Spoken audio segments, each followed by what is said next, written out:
Consistently attract soulmate clients. Begin showing up on brand, monetizing on your calling. Welcome all spiritual coaches, leaders, healers, light workers, and practitioners to a show that turns you on in your business and amplifies your magnetism. I'm host, catalyst, and spiritual business coach Rosalyn Fung, and I'm here to journey with you into the juicy and help you discover where the real gaps are. Ignite your mindset and soul with strategies and systems as each episode takes you to the sweet spots that activate your soulgasmic business. Enjoy this light language activation as we begin to magnetize and monetize. Hello, my loves. Happy 2022. How's your year beginning? This is the first episode of 2022 for me, and I'm so excited to be doing this solo today and coming on with an episode that I know that many of you will need to tune into because we all struggle with this from time to time, to some of us, struggling a little bit more on a daily basis. And I really was inspired to start the new year supporting you to get out of your own way, really ditch inner critic, imposter syndrome, procrastination, perfectionism, and your inner mean girl. So if you are often hard on yourself and you know that perfectionism gets in the way, or sometimes you might feel like a fraud, like you're afraid that other people are finally going to find out you don't know what you're doing, you might notice you have a hard time accepting your brilliance, or you struggle with feeling like you're not worthy of success. And perhaps you feel really uncomfortable selling yourself. Then this episode is for you. And my loves, I really do ask you that if this episode really resonates with you, you know that you have some friends who would benefit from tuning into this too. Whether they're in business or not, please do share it with them. Please shout it out on social media. On Instagram, it's Bold Sexy Warrior. And on Facebook, it's Rosalyn Fung Coaching Bold Sexy Warrior. That would mean the world to me if you were shouted out. And also do leave a review on Apple iTunes. Your ratings really do help with giving feedback and getting the show out there a lot more. So thank you so much. Now, before we go into the episode, I also want to let you know that I have a free masterclass coming up for lightworkers, healers, and coaches on how to finally bust through your procrastination, boldly show up, and sign soulmate clients. So this masterclass, you will discover how to bust through your self-sabotaging beliefs and behaviors like procrastination, sell yourself confidently, unapologetically, and authentically, and the 3 key foundational elements that help you keep the consistent client and money flow. So if this is speaking to you, I will have the link in the show notes, but you can also DM me, whether it's on Facebook or Instagram. Once again, on Instagram, it's Bold Sexy Warrior. You can DM me the word masterclass, and my team and I will send you the link. Beautiful. So today's episode is also inspired. We'll dive deeper in the masterclass, but I really want to have a conversation with you, really. As you're listening, and hopefully you've got your notepad, we're having a conversation even though I can't hear what you're saying. But, I really want to be real that I also sometimes struggle with perfectionism, and I'm definitely a recovered perfectionist, but does it pop up sometimes? Sure.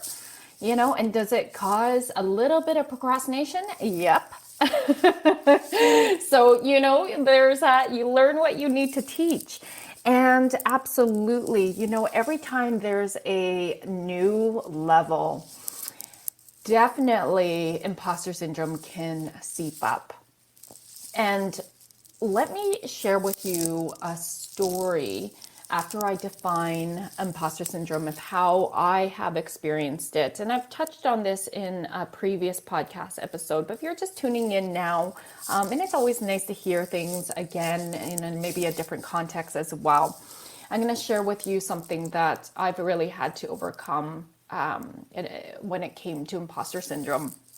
So, what exactly is imposter syndrome?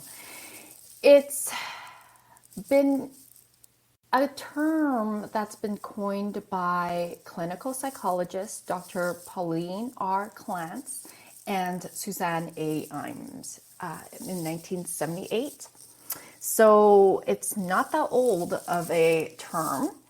And it refers to high achieving individuals who are marked by an inability, oh my gosh, I can't speak today, inability to internalize their accomplishments and a persistent fear of being exposed as a fraud. Okay, and I really believe everything is always on a spectrum, right? It's not black and white, and so for some of us, we may experience this from time to time. And for others, we may experience it on a daily basis. Okay. And please know that as we're going through this episode, have compassion for yourself. Don't judge yourself. Don't compare yourself. I mean, that's part of the issue, right? And so I just invite you to bring in this beautiful Kuan Yin energy. She's a female Buddha, the goddess of compassion. And really, I'm going to say that's like the first step, is really to be an observer and have that compassion for the thoughts that come up. And they are ego thoughts. We're going to dive in a little bit deeper with why do we struggle with imposter syndrome and inner critic later in this episode. But let's go back to the definition of imposter syndrome. So with this syndrome, there's actually 3 areas where it can show up and how it can, we'll say, manifest itself in behaviors and feelings. So the first one is feeling like a fake, like you're a fraud, like you're going to be found out, that you don't know what the heck you're talking about, that you're not the expert, right? Number 2 is attributing your success to luck. Like you just got lucky somehow. You can't believe how lucky you got. And number 3 is discounting your success in general. Like you really minimize your own brilliance and your achievements, and you don't think you're that great. So if this is resonating with you, then yes, this is imposter syndrome. And I'll share with you how that showed up for me about 2.5 years ago when it was kind of a magical story, actually. I was I was in the States, and I believe I was in Cleveland, and I was there for a business conference. And one of my partners, my business partners and friend, happened to have a client who was this amazing psychic. And so we thought it'd be really fun. I'm one of those people that love to go get readings done from somebody that does not know me at all. And I want to hear what they say. And so this one psychic said, you're going to be speaking on even bigger stages than you are now. Like, she's like, hire a PR team. She's like, there's something, like, you're meant for bigger stages, bigger platforms. And I wasn't surprised by that, but I also was just like, okay, that's cool. Like, that's a confirmation. And then literally, no word of a lie, literally about 2 hours-ish later, this random person from Facebook messages me. Now, we had been Facebook friends, but we actually had not been connecting yet. Like there wasn't any conversation before this, and she had been watching me, and she invited me. She said, "Hey, it looks like you're up to amazing things. This is power of content marketing, my loves." And, I see you're a mover and shaker and you're a speaker, and I love your message. I love what you're about. I'd love for you to consider speaking on my stage.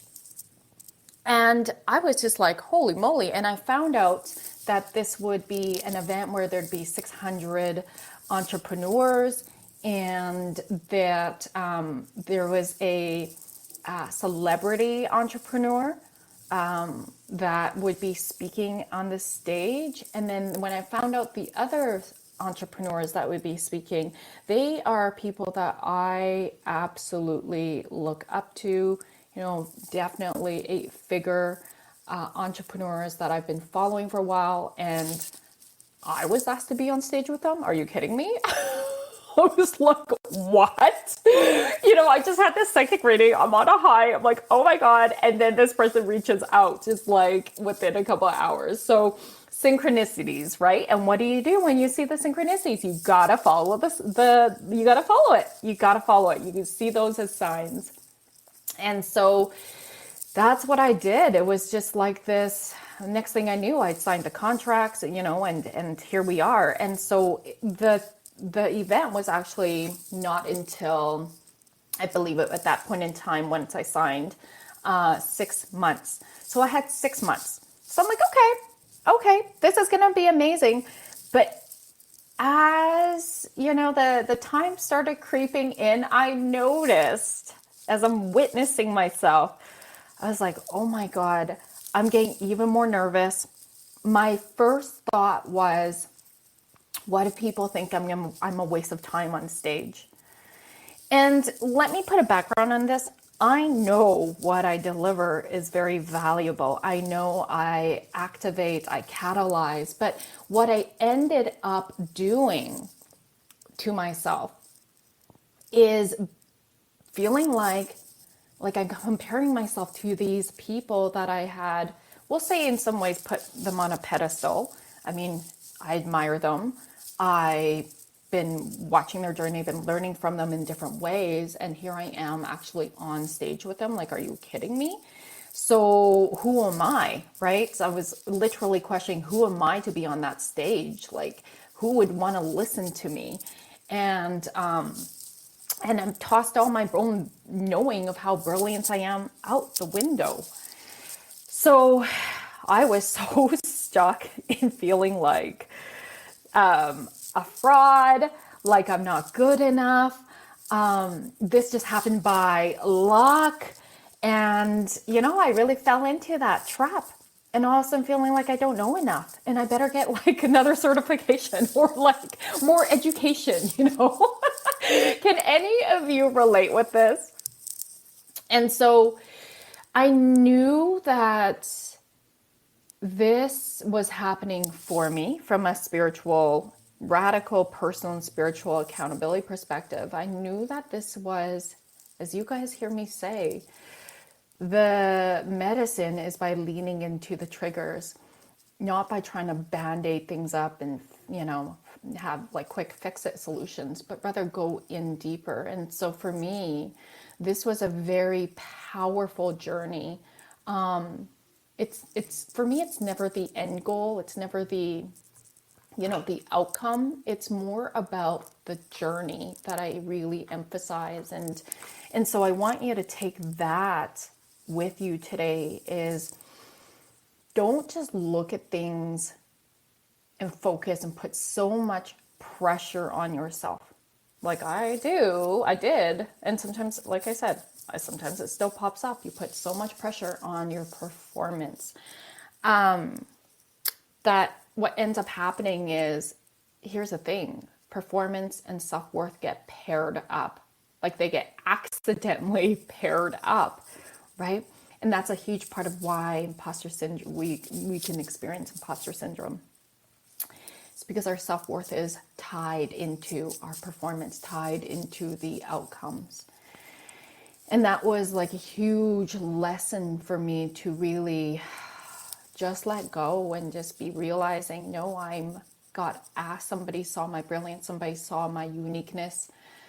They saw that what I offer brings value to their audience. They wouldn't have asked otherwise. And so sitting with that and releasing comparison, again, was a process. And just focusing on service, focusing on shining my light, focusing on delivering value to those, because we're not for everybody, but to those who needed to tune in to the medicine I was delivering. That's who I'm serving. And if that's just one person, I made a difference. And that's amazing. So fast forward to the actual event. I should leave you guys on a cliffhanger. Why don't I do that? Because I'm like that.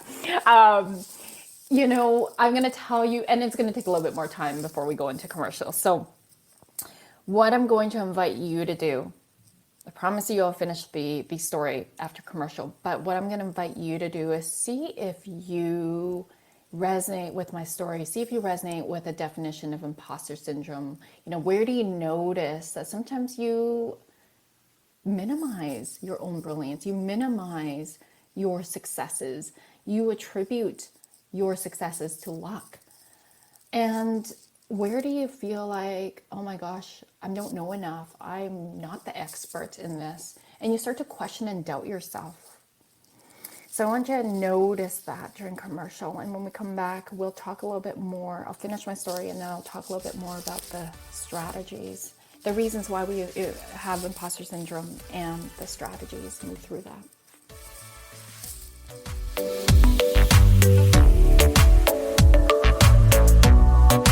A conscious lifestyle for a mindful life. OMTimes Radio. IOM FM. Being a radio host on IOM FM allows you to build your show on a rich platform with the power of the internet to fulfill your outreach goals and connect with a very specialized and global online audience, unlimited by time and distance. OMTimes Radio will provide you with web relevance, a recognizable conscious brand, and with the standard of excellence that has accompanied every single OMTimes endeavor. Host your show with OMTimes Radio Network. Grab a cup of tea or a glass of wine and tune in for Inspired Conversations with publisher Linda Joy on Tuesdays at 2 p.m. Eastern. Linda creates sacred space for leading female luminaries, empowering authors, heart-centered female entrepreneurs, coaches, and healers. A soulful venue where guests openly share the fears and obstacles they've overcome, wisdom and lessons learned, and the personal journey that led them to the transformational work they do in the world. Inspired Conversations to empower you on your path to authentic, soulful living.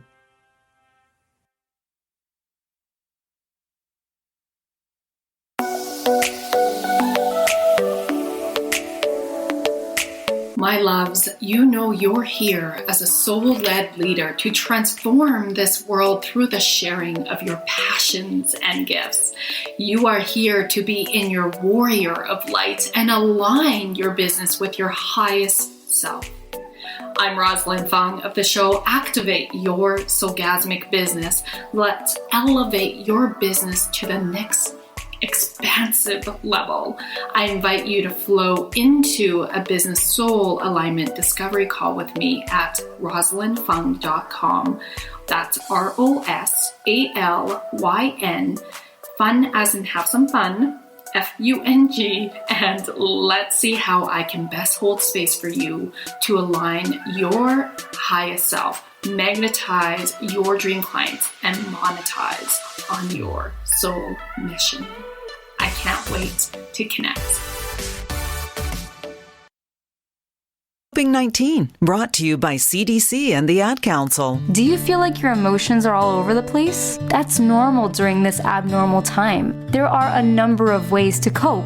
Maintain a healthy routine, get enough sleep, eat nutritious food, and exercise at least 30 minutes each day. Schedule some time to talk with a friend or family member. And remember, you can always take a few deep breaths to feel more centered. Find more self-care and coping tips at coping-19.org.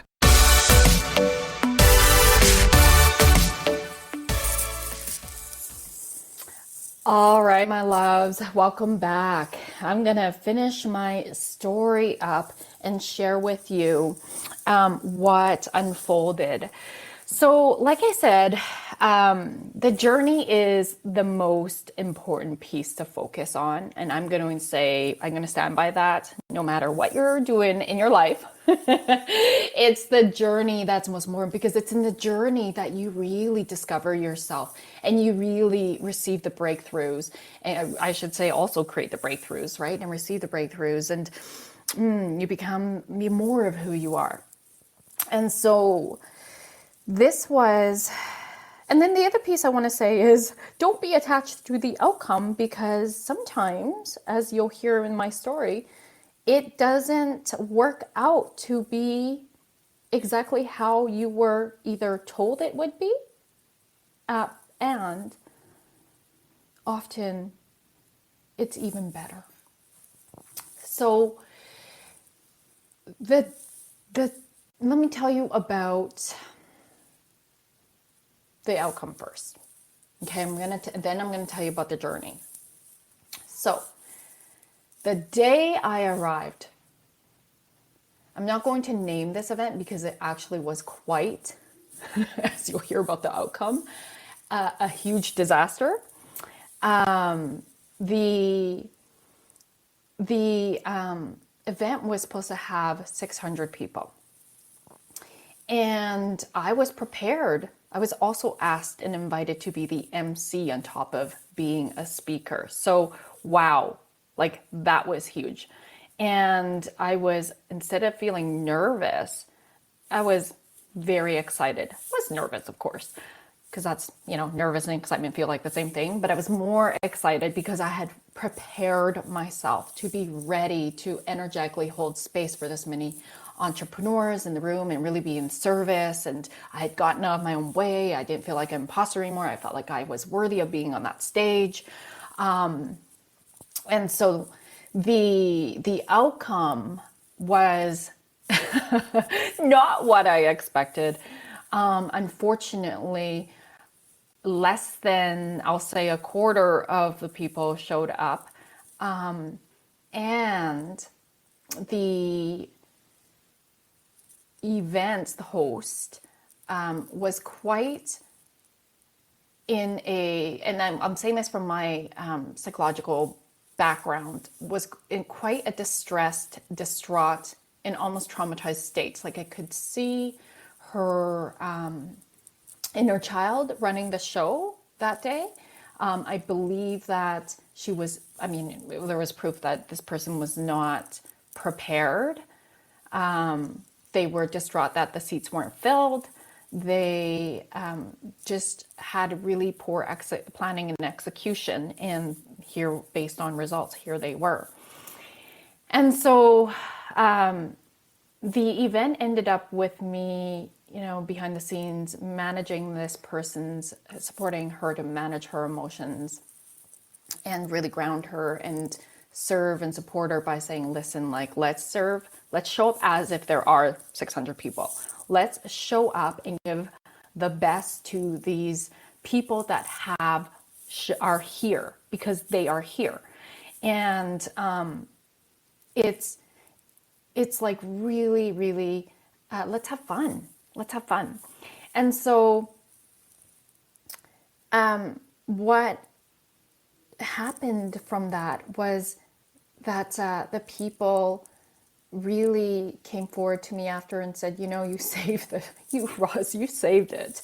Like your MC skills, your ability to hold space, your ability to just like flow with everything and go with it. Like you were the star. And I was like, what the, and I really don't, that was the feedback. I'm just telling you the feedback. Yeah. So I feel like, Again, the expectations and then the outcome often may not match, but the big lessons came through. And because I have done the inner work on the journey to lean into my triggers of feeling like a fraud, like I'm not worthy to be on stage. What if I'm a waste of time? I'm not good enough, to feeling like I am worthy to be on stage and I'm showing up and being in service and giving value to whoever will receive it because they need that medicine. And to hear like that was even better for an outcome, that people all felt the energy and the value in my heart. That was so deeply received. That was the best. Like that was so incredible. And I made amazing connections. I received clients from that. It was a powerful event. And I also met one of my business coaches at that event. She was also a panel speaker. So, if I had not gone to an event, I would not have got to know this person, these people. And so I'm grateful. So I'd like to invite you to notice, in the events that have happened in your, even last year, that didn't turn out the way they did. How is that journey to get to that event happening for you? And if you notice you're stuck in resentment or anger, frustration, you have negative feelings about that event or the people involved, maybe it's even in relationship, I want you to shift into, because you're not a victim. Life is not happening to you. It's happening for you and through you, even in undesirable situations.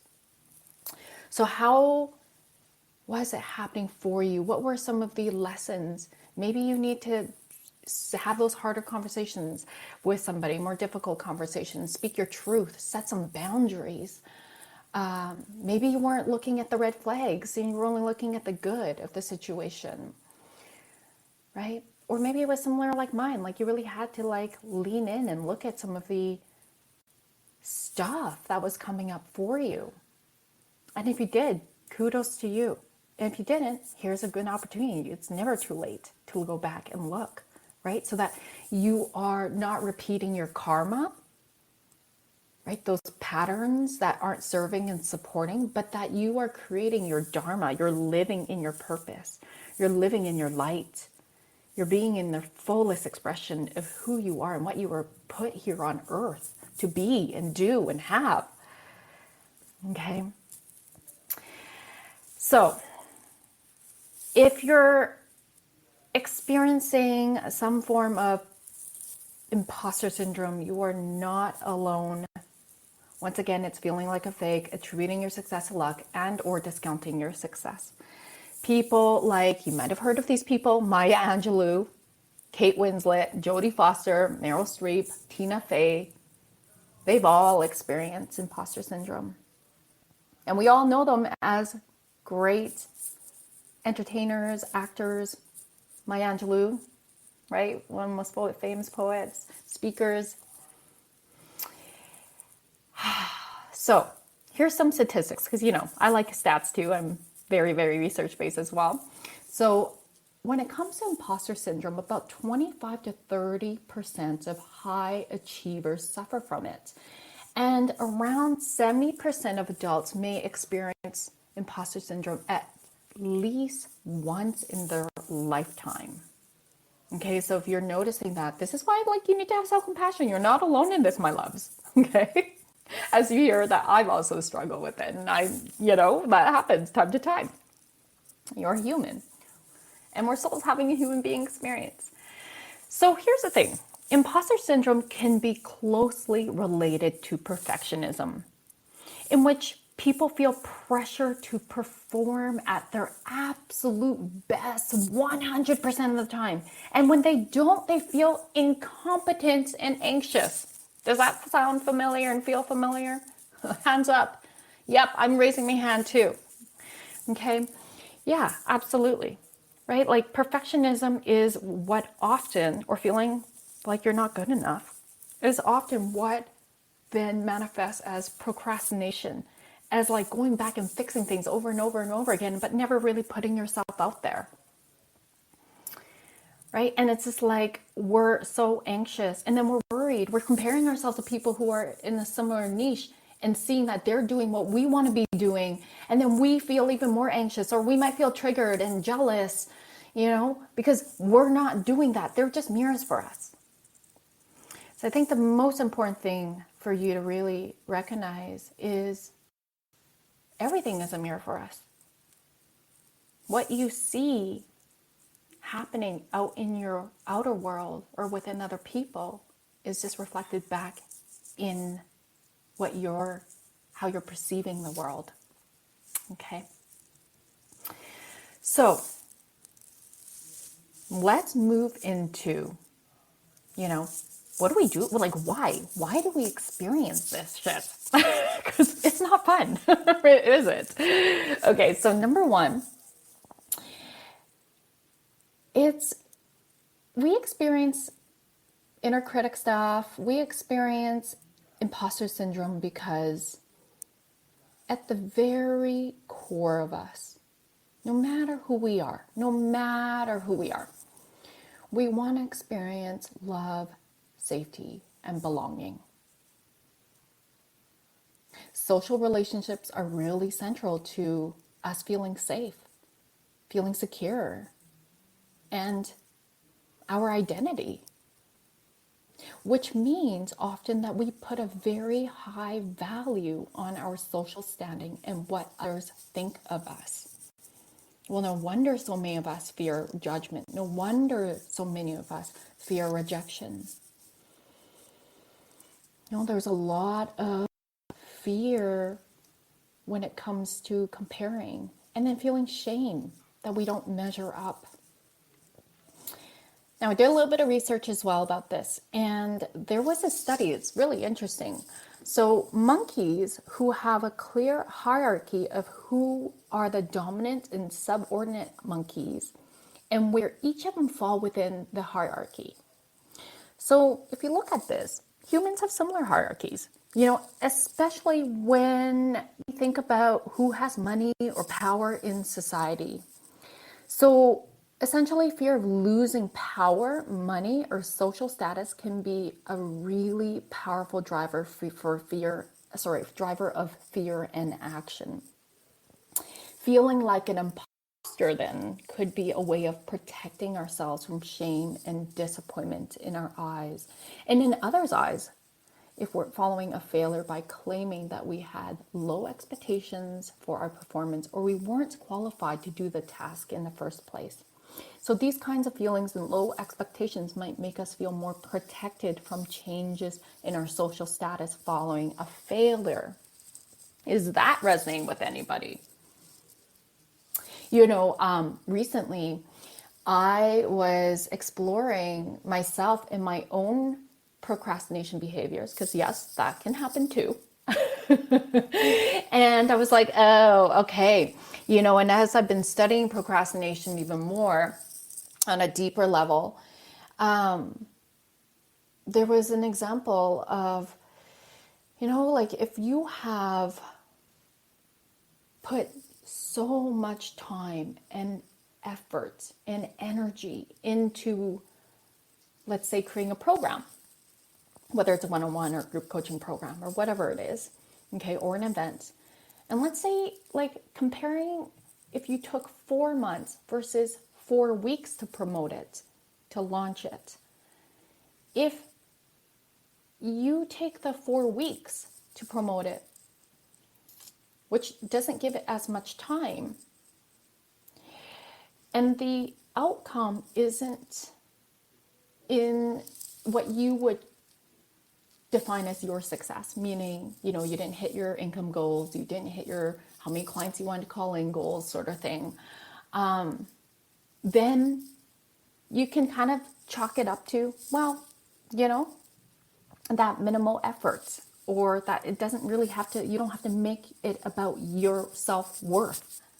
So it's an unconscious protection of yourself. So then we don't bust through our plateaus. because we're not challenging ourselves, and and underneath that, we're really not believing in our ability in ourselves to like play at a bigger level. Versus if we had, taken 4 months and you got the same results as the 4 weeks, oh my gosh, if we tie our self-worth into our outcomes, into our performance, that is really devastating to think about, isn't it? It's really devastating to think about. And when I discovered that and how that had been showing up for me, underneath at the root is like tying self-worth with performance. I was like, whoa, yeah, there's another layer there. It's how then we going back to procrastination behaviors. Oh, okay, that's what happens. And oftentimes, again, perfectionism can like be really like threaded into that deeply. And then it just really creates even more anxiety, more sense of being paralyzed to move forward. Because not good enough. I don't want to put that out there. I don't want to be judged. I don't want to be rejected. So I'm not going to try. If we look at even relationships romantically, right? How many people are not putting themselves out there and dating and really getting clear on who their soulmate client is, because that's fear of rejection. They're protecting themselves. But at the same time, they feel really lonely. Okay, so, and I'm not saying that for everybody, obviously, right? Some people choose consciously and powerfully to be celibate or on their own for now and maybe for the rest of their life, right? But I'm not speaking about those people. I'm talking about the fear that comes up, and we're not powerfully, consciously choosing our actions. We're being victim to our fears. And so we're showing up in that sense of hiding. You're not playing big. You're not being conscious and powerful in your actions. Okay? And so let's release that for 2022. You can consciously choose how you want to show up. You can consciously choose how you want to play out your life. And it's not a linear process. It's very multidimensional. There's lots of layers to this. And it starts with your relationship with you. Going back to, let's go back to my psychologist background, okay? Inner child stuff. So often, imposter syndrome forms because we grew up in an environment where there was constant criticism, which is like, yeah, of course you're never made to feel like you're ever good enough then. Or there's like really, really big superlative praise. For example, you're the smartest kid in the world. Wow. Which instills high expectations and pressure.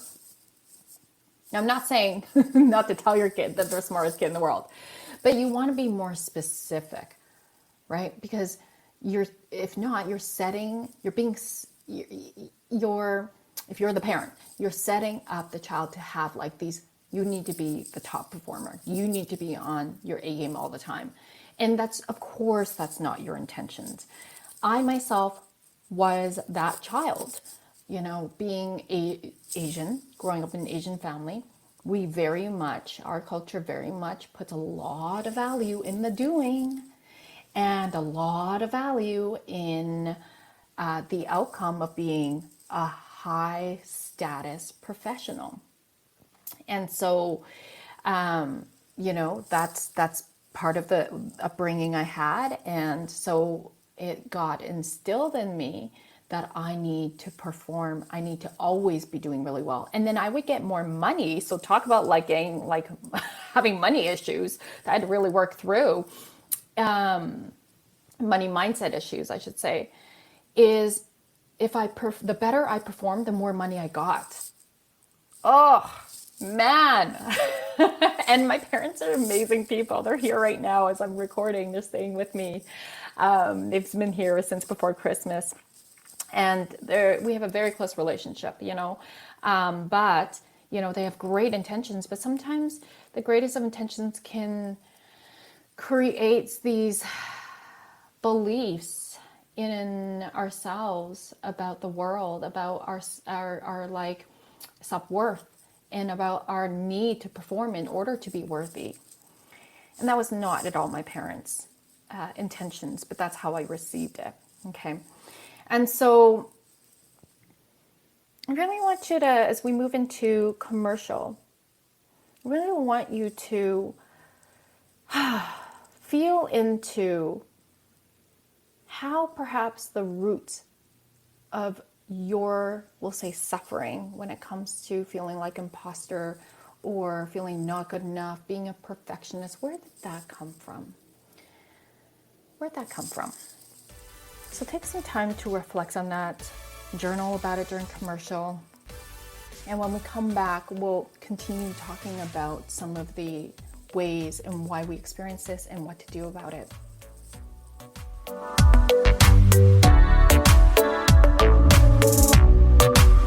Free your mind. Expand your soul. OMTimes Radio. IOM FM. OMTimes magazine is one of the leading online content providers of positivity, wellness, and personal empowerment. A philanthropic organisation, their net proceeds are funneled to support worldwide charity initiatives via Humanity Healing International. Through their commitment to creating community and providing conscious content, they aspire to uplift humanity on a global scale. Connect at omtimes.com. OMTimes, creating a more conscious lifestyle. My name is Victor Furman. Some call me The Voice. I've always been fascinated with human nature, spirituality, science, and the crossroads at which they meet. Join me Wednesdays at 8 p.m. Eastern on OMTimes Radio, and we'll explore these topics and so much more on Destination Unlimited. If I could be you, and you could be me, for just 1 hour. If you could find a way to get inside each other's mind. Walk a mile in my shoes. Walk a mile in my shoes. Walk a mile in my shoes. We've all felt left out. And for some, that feeling lasts more than a moment. We can change that. Learn how at belongingbeginswithus.org. Brought to you by the Ad Council. Walk a mile in my shoes.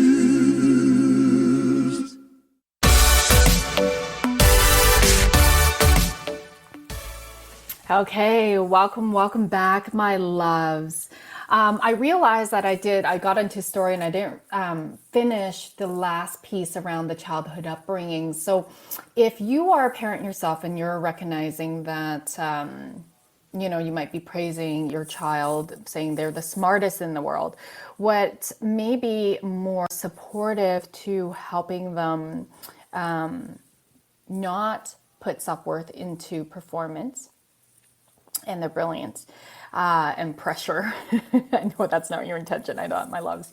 Okay, but what might be more helpful is to really put more attention on their effort and not the outcome, right? Praising the effort. Wow, you really did amazing, focusing on that and moving it into this projects, like, wow.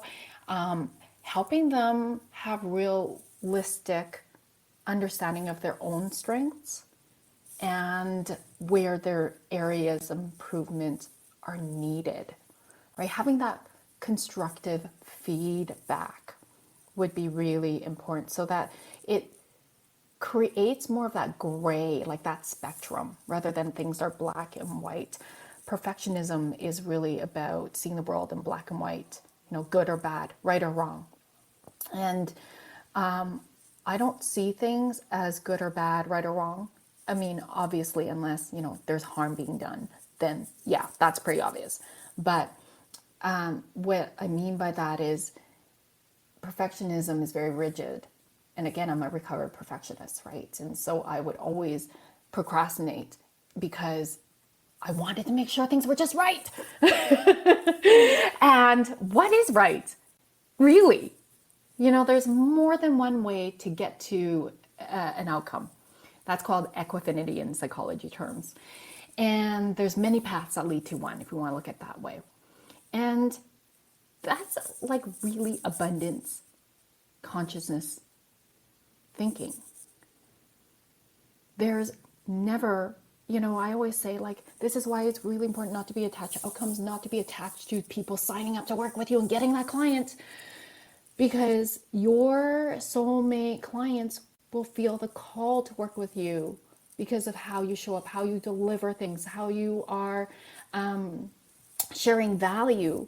Somebody might share the same things that you do, but there's only one you, the alchemy of you, which involves your experiences, your education, your background, your passions, the way you show up, your own personality and your strengths from that, and the way you deliver your languaging.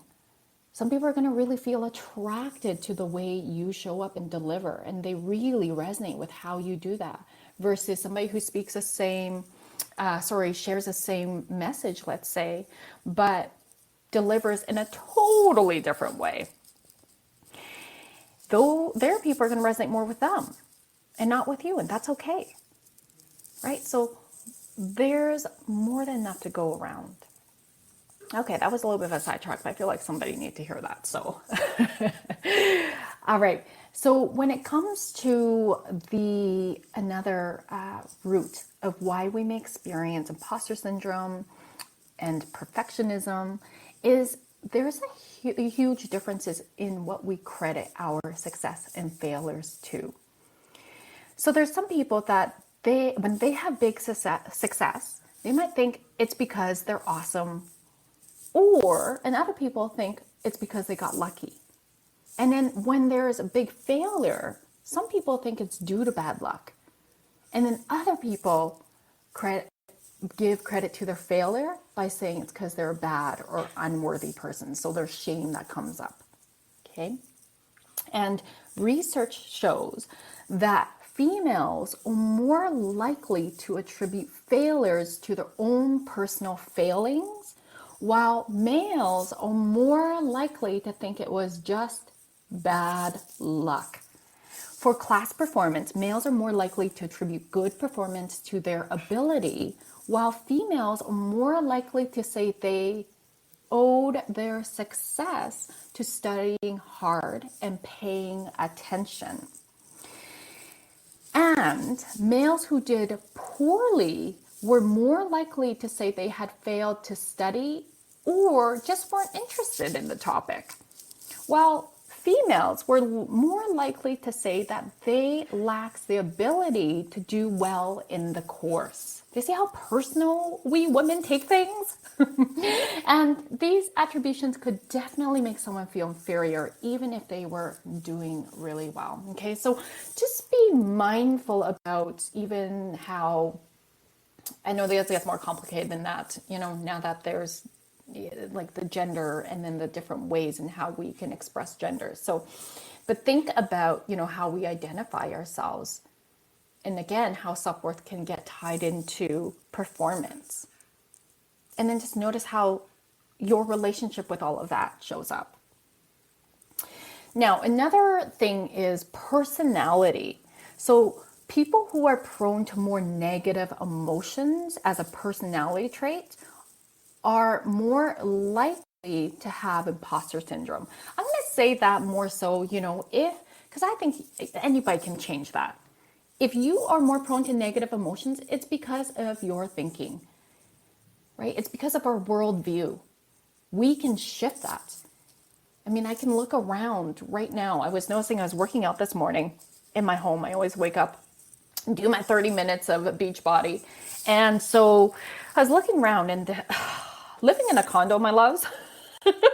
I used to live in a very decent big size home. And when I moved here, we're living in a condo temporarily. It's very different condo life.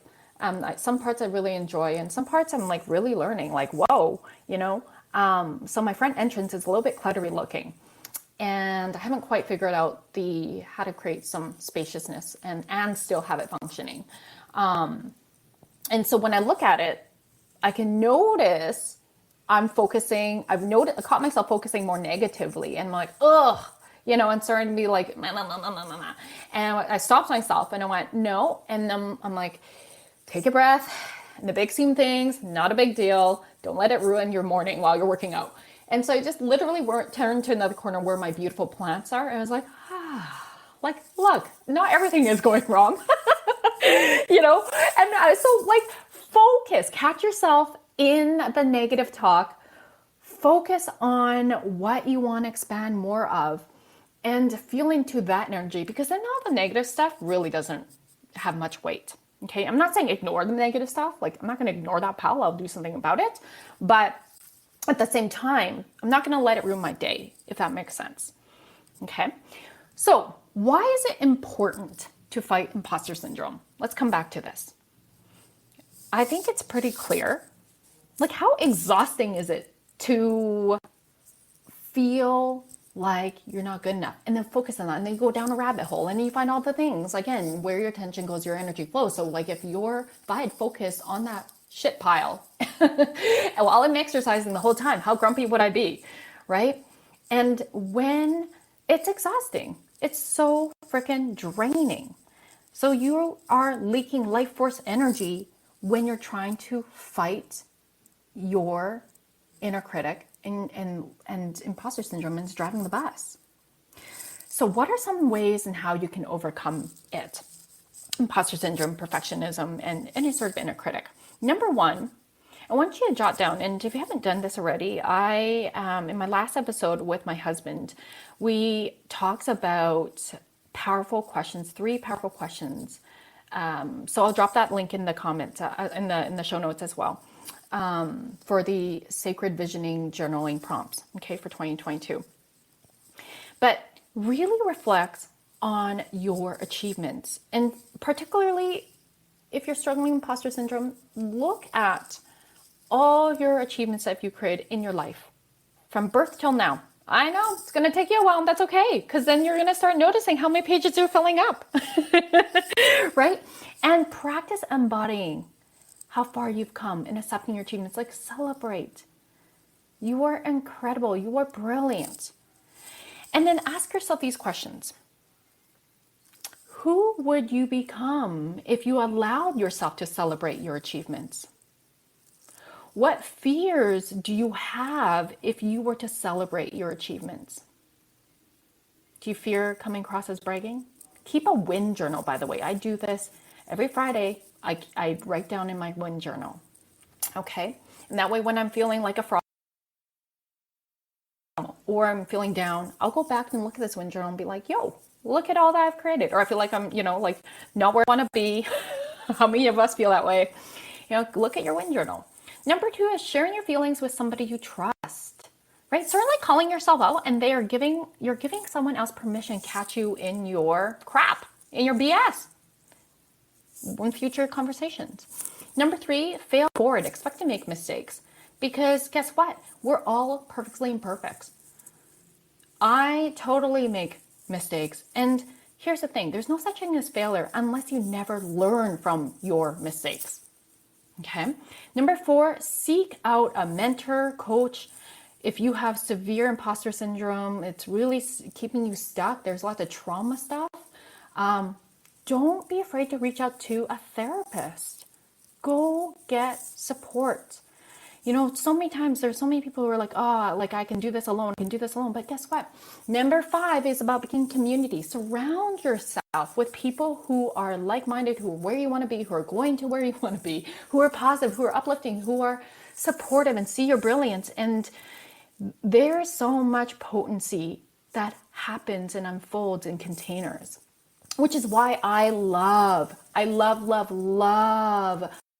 facilitating my group coaching and masterminds. It's so powerful to watch everybody support each other, inspire each other, and let each other know, oh my gosh, I totally know what you mean. Like, I can relate with that, and here's what has helped me, you know? Like, when you know that you're not alone in your shame, we unshame ourselves. There's so much magic that unfolds from that. So my love, I hope that this was a supportive episode for you. In this last couple moments, I'm going to invite us to just really seal this in, to know that you are brilliant. So just breathing in and then cleansing breath out, releasing what's no longer serving and supporting, breathing in and breathing out. And then breathing in, bringing in this light codes with you. Morakia si murukuratia. Murakurakia si murukuratia marakia nanatua. Sarakurakia si murukuratia marakia ratua. Clearing anything in the way of your path. Calling back all your power from past lifetimes. This lifetime.